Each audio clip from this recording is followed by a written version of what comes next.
వాక్యము సెలవిస్తుంది.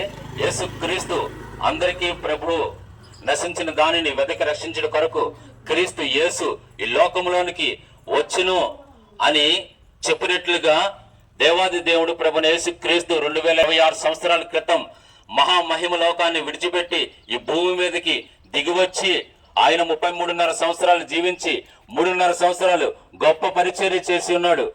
ఏంటా పరిచర్య అనంటే, కాలము సంపూర్ణమై ఉన్నది, దేవుని రాజ్యము సమీపించున్నది, మారు మనసు పొంది సువార్తను నమ్ముడి అని ప్రభుని యేసుక్రీస్తు తెలియజేస్తున్నాడండి.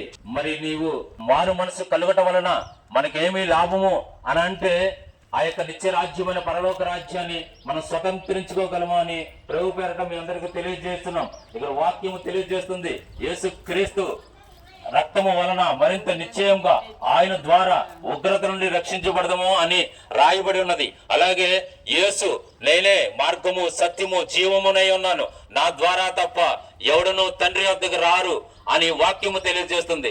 ఈ లోకయాత్ర ముగించిన తర్వాత నిత్యరాజ్యమైన పరలోక రాజ్యంలోనికి చేరాలంటే యేసుక్రీస్తు ద్వారాగానే తప్ప మరి ఏ మార్గము లేదండి. కాబట్టి యేసుక్రీస్తుని మీ సొంత రక్షకునిగా అంగీకరించి ఆయనను మీ హృదయంలో చేర్చుకున్నట్లయితే మనమందరం కూడా ఆ యొక్క పరలోక రాజ్యంలోనికి చేరుతామని, హక్కుదారులుగా తీర్చబడతామని ప్రభు పేరట మీ అందరికి తెలియజేస్తూ ఈ మాటలను ముగిస్తున్నాం. దేవుడు మిమ్మల్ని దీవించును గాక.